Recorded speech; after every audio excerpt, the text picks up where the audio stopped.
Assalamualaikum warahmatullahi wabarakatuh. Apa kabar pecinta sepak bola nasional? Senang lagi kita bisa berjumpa lagi dalam pembahasan tentang isu-isu terhangat di dunia sepak bola nasional. Beberapa hari belakangan ini dunia sepak bola nasional kita ramai sekali dengan tagar yang sebenarnya sudah bosan sih saya membahasnya, yaitu tentang hashtag Bang Messi out atau Yunus Nusi out. Plesetannya Bang Messi ya. Ini terkait dengan isu gagalnya debut Shane Patinama bersama tim nasional Indonesia di agenda FIFA Matchday bulan Maret ini. Karena Shane Patinama sebenarnya sudah lama mengurus proses naturalisasinya dan masyarakat pecinta sepak bola nasional sudah sangat mengharapkan bahwa Shane untuk FIFA Matchday bulan Maret ini sudah bisa tampil memperkuat atau debut di tim nasional Indonesia. Namun sayang sekali Shane ternyata belum selesai dalam mengurus paspor dan perpindahan federasinya, perpindahan asosiasinya. Ini menjadi sebuah kekecewaan yang sangat besar di hati para pecinta sepak bola nasional, karena kita semua sangat menunggu-nunggu untuk melihat bagaimana penampilan Shane bersama tim nasional Indonesia. Selain itu juga ada isu terkait Justin Hubner yang sebenarnya sedikit lagi bisa kita dapatkan. Seorang Justin Hubner kemudian karena proses naturalisasi yang berjalan sangat lamban begitu, akhirnya sekarang Justin Hubner dipanggil oleh tim nasional Belanda U20 dan Justin Hubner datang ke camp pelatihan tim nasional Belanda U20 dalam rangka menghadapi pertandingan persahabatan melawan Prancis kabarnya. Nah, ini juga menjadi sebuah pukulan yang sangat telak bagi kita semua, karena kita semua sangat berharap talenta seorang Justin Hubner ini bisa dimanfaatkan ketika kita nanti menghadapi Piala Dunia U20 di bulan Mei nanti. Ini juga menjadi sebuah kabar yang sangat kabar yang sangat mengagetkan kita semua pecinta sepak bola nasional, di mana kita berharap kepengurusan PSSI yang baru ini di bawah kepemimpinan Pak Erick Thohir memiliki sebuah kegesitan begitu dalam langkah-langkah memajukan sepak bola nasional. Kita semua berharap ada perubahan yang sangat signifikan di bawah kepemimpinan Pak Erick Thohir. Tapi nyatanya Pak Erick Thohir dengan background seorang pengusaha, seorang pemimpin dan usahawan kaliber internasional dengan kemampuan manajerial yang sangat baik, kita mengharapkan Pak Erick bisa memanage PSSI yang selama ini dihuni oleh orang-orang dengan kepala-kepala batu, orang-orang dengan otak-otak udang begitu ya, PSSI yang sangat kotor, sangat keruh begitu. Ternyata Pak Erick Thohir di beberapa kepemimpinan awalnya ini justru masih terlihat menurut saya ini merupakan kecolongan yang paling awal dari seorang Pak Erick Thohir bagi saya. Kecolongan yang paling awal. Bagaimana Pak Erick Thohir dengan gagasannya, dengan kemampuannya sebenarnya, dengan integritas yang sudah terbukti di mana-mana, ternyata masih juga kecolongan. Ini kecolongan yang paling pertama bagi saya untuk seorang Erick Thohir. Karena bagaimanapun juga meskipun Erick Thohir memiliki background yang sangat baik, PSSI sekarang di dalamnya masih dihuni oleh orang-orang itu juga. Orang-orang yang sama, orang-orang yang selama ini berada di lingkungan sepak bola tapi bukan berpikiran untuk memajukan sepak bola. Akan tapi hanya memikirkan bagaimana mereka kenyang dari sepak bola. Kenyang dalam artian mereka mendapatkan pundi-pundi yang menguntungkan dari sepak bola. Entah itu kualitas sepak bola kita naik atau turun, mereka sebenarnya tidak terlalu peduli. Tetapi yang penting bagaimana mereka meraup untung sebesar-besarnya dari hidup di lingkungan sepak bola. Ya, kita sebut saja seperti contohnya Yunus Nusi. Beberapa waktu terakhir tagar Yunus Nusi out kembali trending dan naik. Kenapa? Karena ulahnya dia sendiri. Yunus Nusi beberapa waktu lalu pada saat konferensi pers bersama Zainuddin Amali dan siapa satu lagi saya lupa, dia mengatakan dan dia jelas menyatakan, rekam digitalnya pun masih ada, bahwa proses perpindahan asosiasi atau perpindahan federasi Shane Patinama telah rampung, sehingga Shane bisa memperkuat tim nasional Indonesia di FIFA Matchday bulan Maret ini. Tapi faktanya ternyata ketika ditunggu sampai detik akhir, tersiarlah kabar dan terkonfirmasilah kabar bahwa perpindahan asosiasi atau perpindahan federasi dari Shane Patinama masih belum rampung juga. Padahal Shane Patinama telah resmi menjadi WNI sejak beberapa bulan yang lalu. Kenapa begitu lama? Ya karena tidak diurus. Kalau diurus tentunya tidak akan begitu lama. Nah, kalaupun belum selesai, kalaupun memang masih ada kendala-kendala yang menghambat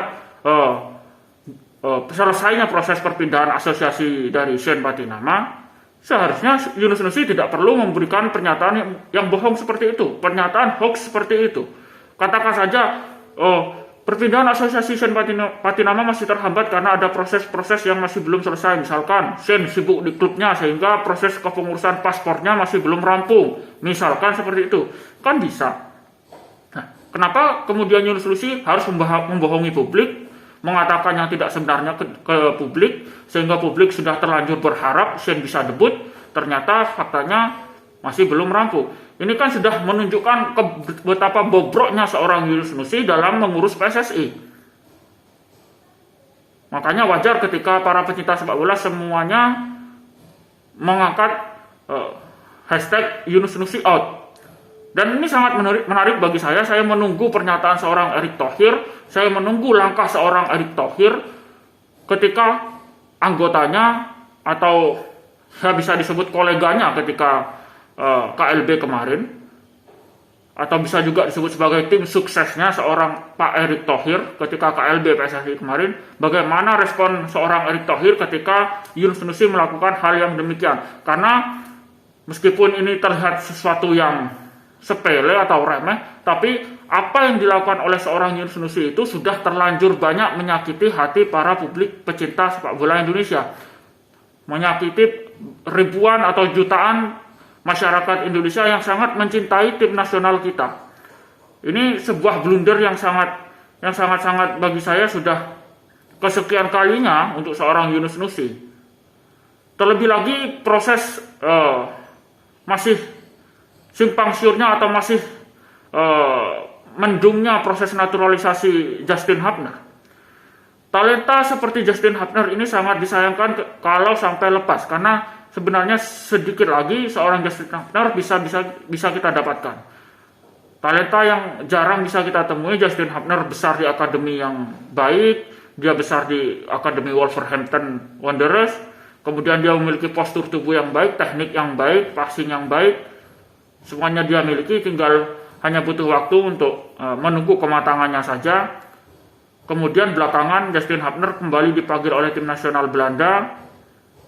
Dan ini menjadi sebuah alarm sebenarnya bahwa kemungkinan besar bagi saya Justin Hapner sudah bakal tidak bisa kita dapatkan. Kemungkinan besar menurut saya Justin Hapner tetap akan memilih tim nasional Belanda. Kenapa? Karena ya ini keterlambatan kita. Andaikan saja progresnya kemarin kita lebih cepat begitu, mungkin Justin Hapner bisa kita dapatkan. Tapi kalau kondisinya seperti saat ini, kemudian ada berita nantinya Justin Hapner memilih tim nasional Belanda, saya rasa bukan salah si pemain, saya rasa bukan salah tim nasional Belandanya, tapi ini kesalahan kita yang terlalu lambat dalam memproses naturalisasi pemain yang sebenarnya sangat-sangat kita butuhkan. Dan ada beberapa kalangan yang menanggapi isu naturalisasi ini sebagai bentuk bahwa terlihat bahwa kepengurusan PSSI saat ini anti pemain keturunan. Katanya ada yang bilang seperti itu. Ada yang bilang bahwa PSSI saat ini komunikasinya sangat buruk dibandingkan dengan kepengurusan Pak Iwan Bule. Komunikasi dengan calon pemain keturunan, komunikasi dengan pelatih tim nasional. Memang saya akui dan saya rasa semua harus mengakui bahwa kelebihan Pak Iwan Bule adalah dalam hal komunikasinya.